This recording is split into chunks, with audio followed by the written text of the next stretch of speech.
नमस्कार दोस्तों, मैं मनोज आप लोगों का फिर से स्वागत करता हूं अपने channel Manoj Das review and fun में। आशा करता हूं मेरा पुराना वीडियो आप लोगों को बहुत अच्छा लगा होगा और आज का वीडियो भी बहुत ही मज़ेदार होने वाला है। बिकॉज़ मैं कुछ ऐसे सब्जेक्ट्स लाता हूं जिनको जानने के बारे में सबको उत्सुकता रहती है। और आज जिस हस्ती के बारे में आपको मैं बताने जा रहा हूँ उसको किसी इंट्रोडक्शन की ज़रूरत है नहीं। उसको मैं, आप, ये शहर, पूरा देश, पूरा दुनिया सब जानती है अच्छे से। इसीलिए इस वीडियो को अंत तक देखें ताकि सारे फैक्ट्स आपके पास आ सकें। तो देर ना करते हुए आज का वीडियो स्टार्ट करते हैं। तो चलिए स्टार्ट करते हैं। जैसे कि मैंने आप लोगों को बताया, आज मैं बहुत ही मशहूर हस्ती के बारे में बताने जा रहा हूँ जिनका कि पूरा नाम है एग्नेस गोंगशी बोंगशियाजू। उनका जन्म 26 अगस्त 1910 को हुआ था। अभी आप सोच रहे होंगे कि मैंने आपको बताया कि अभी जिनके बारे में बताने जा रहा हूँ उनको कोई इंट्रोडक्शन की ज़रूरत है नहीं, और वो उनको बच्चे, बूढ़े और इस देश में, दुनिया में सभी जानते हैं। बट मैंने ये कौन सा नाम ले लिया, तो मैं आप लोगों को बताऊँ, ये उनका रियल नेम था और हम लोग उनको किसी और नाम से जानते हैं। जैसे कि मैंने आपको बताया एग्नेस गोंगशी बोंगशियाजू, ये उनका पूरा नाम था। और उनका रियल नेम जिसे हम जानते हैं उनका नाम था मदर टेरेसा, जो कि 26 अगस्त 1910 को जन्मी थी। और उनका जन्म स्कोपजे शहर में हुआ था, जो कि अभी तत्कालीन मैसेडोनिया के अंतर्गत आता है। और ये 5 भाई बहन थे, जिनमें से कि 2 की मृत्यु इनके जन्म से पहले ही हो चुकी थी। तो लास्टली इन लोग 3 भाई बहन बचते हैं।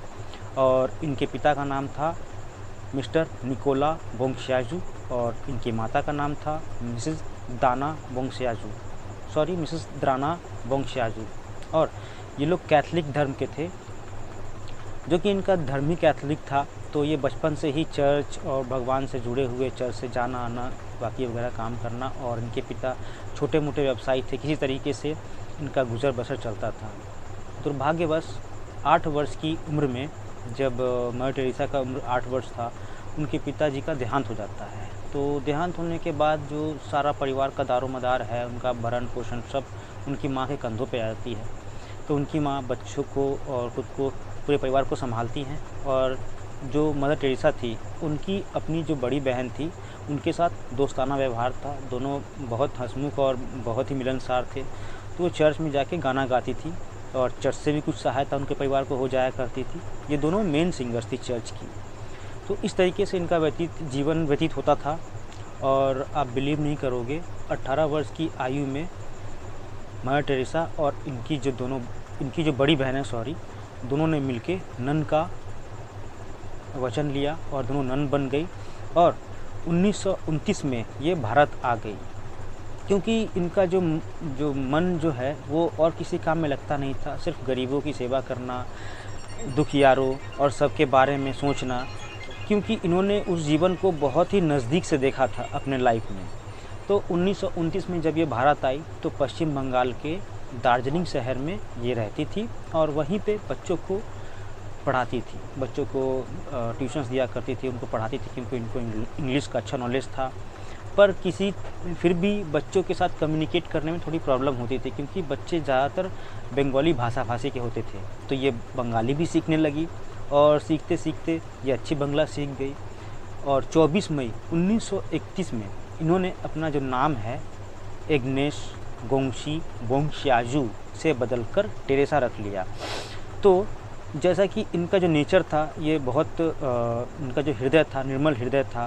गरीब दुखियारों बच्चों के लिए, बेसहारों के लिए बहुत ये भावुक थी। और उनके लिए हर वो काम करना चाहती थी जो दूसरे ना कर पाएँ। तो इसीलिए सब इनको मदर के नाम से बुलाते थे। और जो कि मदर के नाम से बुलाते थे तो इनका नाम मदर टेरेसा हुआ। और इन्होंने सर्वप्रथम क्या किया कि एक संस्था का स्थापना किया, जिसका नाम था मिशन ऑफ चैरिटी।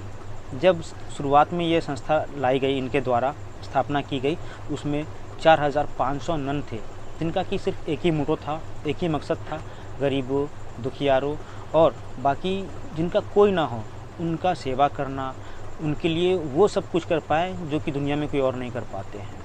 और इसी सब प्रयास के चलते चलते आगे फिर 1948 में मदर टेरेसा को भारतीय नागरिकता भी प्राप्त हो गई और वो खुलकर भारत के सभी राज्यों देश विदेश में हर जगह ये चैरिटी ऑफ मिशनरी का प्रचार करने लगी और सबको देखने लगी।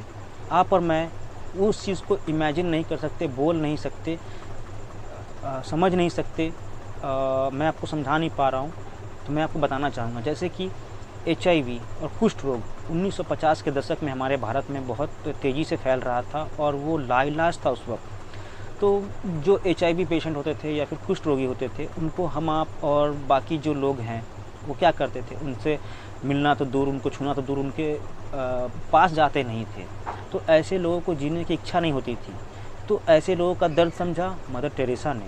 वो ना ही उनके पास गई, उनको छुआ भी, उनको दिलासा दिया, उनके लिए हर वो प्रयास किया ताकि वो अपनी जीने की इच्छा ना खो सके। उनके लिए अस्पताल बनाया जहाँ कि उनको फ्री में इलाज किया जाए, उनका ट्रीटमेंट किया जाए, उन्हें खाना पीना, देख रेख सब कुछ किया जा सके।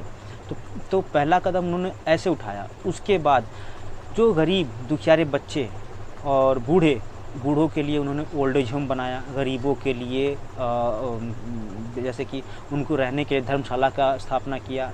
अनाथ बच्चों के लिए अनाथालय बनाया और जो रास्ते में रहते हैं गरीब भिखारी, उनके लिए कम से कम खाने पीने का बंदोबस्त, कपड़े लत्ते का बंदोबस्त। अगर वो स्वेच्छा से रहना चाहें तो धर्मशाला में रह सकते थे, अगर ना रहना चाहें तो उनको खाना पीना और बाकी सामानों की कोई असुविधा ना हो, इसका पूरा ख्याल मदर टेरेसा और उनके कर्मचारियों द्वारा रखा गया।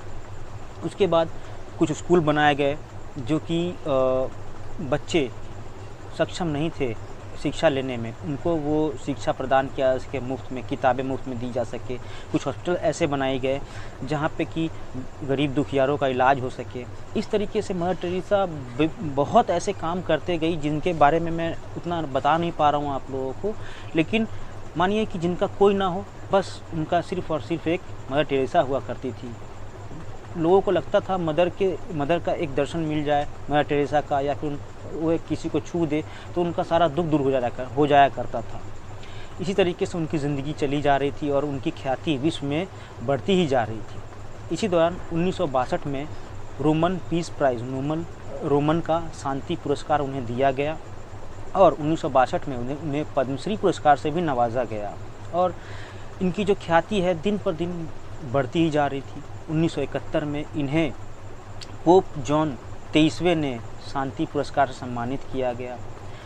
इसके बाद इनका काम जो है रुका नहीं। हर देश में ये मिशनरी ऑफ चैरिटी जो है एक संस्था, जिनका पहला मकसद था सबकी सेवा करना निष्पक्ष रूप से, वो बढ़ाती जा रही थी। हर देश में चाहती थी कि उनकी ये चैरिटी हो।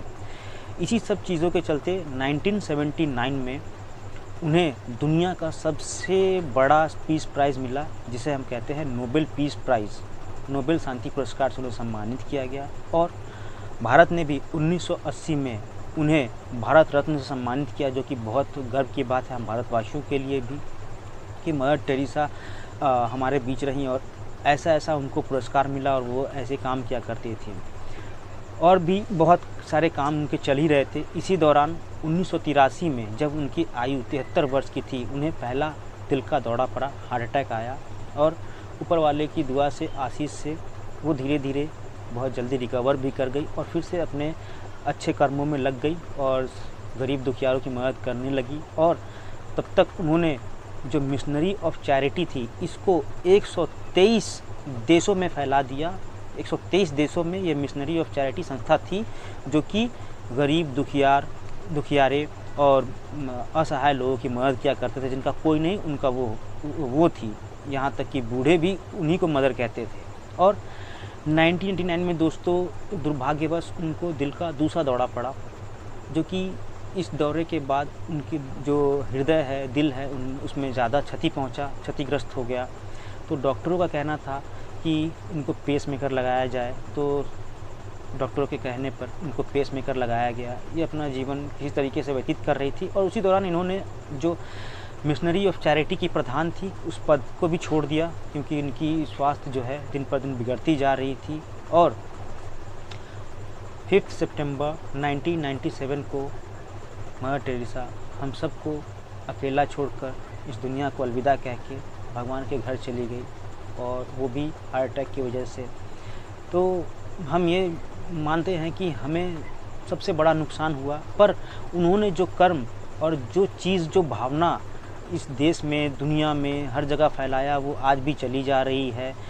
मिशनरी ऑफ चैरिटीज़ वो काम किए जा रहे हैं, और एक दिन ऐसा आएगा कि कोई भी दुखियारा गरीब जिसको देख के कोई आंखें ना मोड़े, उनके तरफ हमेशा वो हाथ बढ़ाए।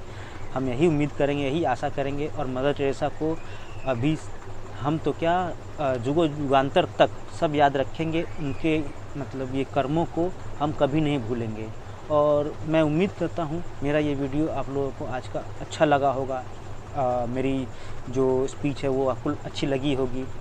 तो प्लीज़ लाइक, सब्सक्राइब और कमेंट ज़रूर करें कि आप लोगों को और किस विषय में वीडियोस अच्छी लगती है। मैं उस विषय पर ज़रूर वीडियो बनाऊंगा। आप लोगों के लिए अच्छी अच्छी इंटरेस्टिंग नॉलेजेबल वीडियो लाता रहूँगा।